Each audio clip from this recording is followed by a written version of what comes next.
Yo, what up guys? Welcome to Jack's Off to another adventure. So we were doing an adventure on Highway 49 and we decided to do a quick side quest. We are at a town called Hornitos, which is supposed to be a Mexican ghost town. Now supposedly there are still people living around here, but there's some remnants of the history back in the 1800s.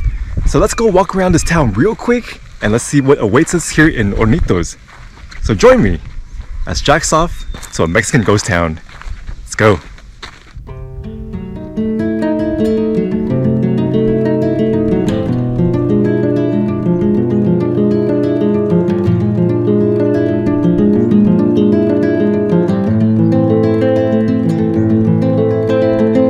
Located in the middle of seemingly nowhere down in Mariposa County lies the town of Hornitos. The town was founded and settled by Spanish and Mexicans during the mid-1800s and became a popular location during the gold rush as there were saloons, gambling halls, and brothels, a real sin city back in the 1850s. Like the Chinese miners, Mexican miners were also discriminated against at nearby mines like Quartzburg. So aside from all the sexy activities going on here, Hornitos was also home to lots of Mexican miners. At its peak, there were about 10 to 15,000 people living here. However, like the stories of many gold mining towns, once the minerals were depleted, the people left as well. Although it's known as a ghost town nowadays, there are still people living here. Anyways, let's go for a quick walk and see what's here. These buildings have seen better days, but check it out. You have the Rocky Point Ranch, and they got a TV here. I'm sure that's not from the 1800s. And we got Mechanic Street. So I'm guessing down there, once upon a time or even now, lies a mechanic shop. Maybe that's what it is right there. That building over yonder. Check out this house right here. Damn. But yeah, there's some more stuff over there. Let's go check that out.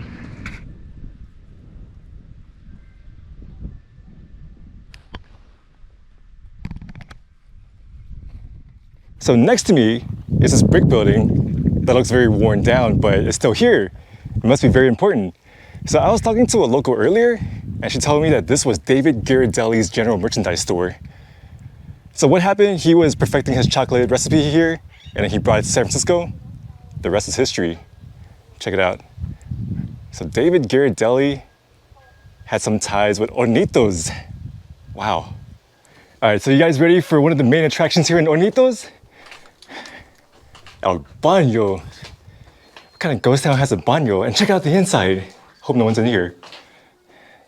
Got a ghost town urinal, ghost town toilet. Looks really clean. Privacy? Wow, it's a big door. Wow. You know, like you can close the door, you can still be like, hey, what's up? What's up, homie? They're even in ADA compliance. They have a wheelchair one. No mirror though, so you can't check yourself out. But wow. What kind of ghost town has ADA compliance? Woohoo! Let's check it out. The post office is open.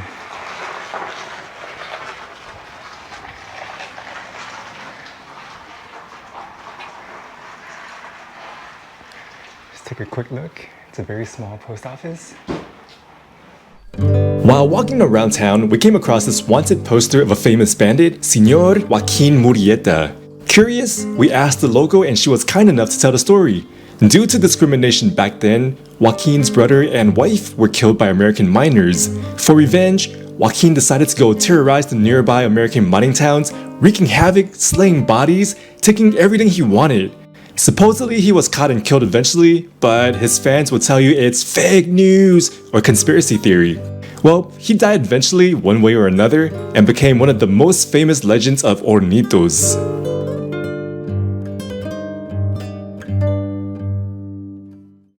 So the town itself is actually really small, and one of the locals told us to go up this hill right here. I am out of shape, even though round is a shape too, but supposedly there's a church up there, very similar to Chinese camp, how they have a church up a hill, so let's go check that out. Alright, so here it is, St. Catherine's Catholic Church, established 1860s. Wow. There's a few graves over there. Let's go take a look. Wow, there's actually a huge graveyard here. Born January 28, 1862 and died in 1867. So he was just a little niño. Oh no. But this one, born 1802, died 1868. So these are like the 1800s. And then moving on, we have some of the fancier looking graves. More recent, Robert Allen Wood died in 2015. Gary Wayne Thompson, also 2015. So yeah, as you can see, a lot of these graves, we're not going to go through every single one of them, but to me this is very fascinating. It's also a lot nicer than the one in Chinese camp too, a lot bigger also.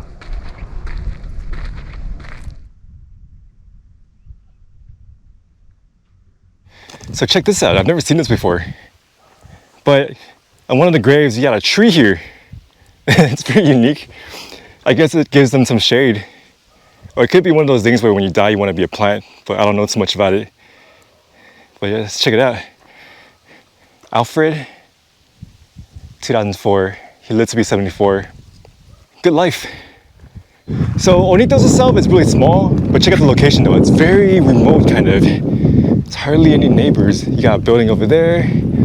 But yeah.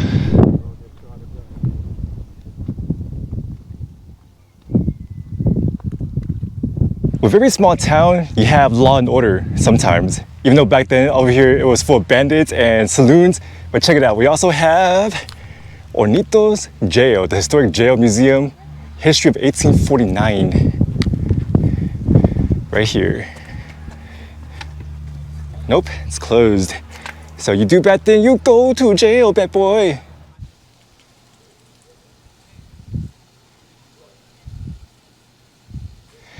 And at the very end of town, there's a huge surprise. Check it out, guys.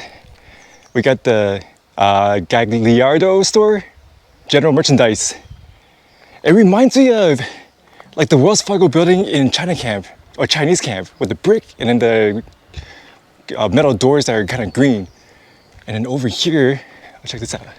You have an old gas station for use as a motor fuel only, contains lead. This might be someone's house, so we're not gonna go too deep, but standard products. And you have, what a cool American flag right there. So, like many of the historic gold mining towns / old towns in the 1850s, the story is about the same. Once the gold was out, the people were out too. And just like every other video, there's an ending to it, just like this one right here. So yeah, a quick little tour around Hornitos, a little Mexican ghost town in the 1850s. Thank you guys for watching. I hope you guys enjoyed it. Till next time, Jack's off.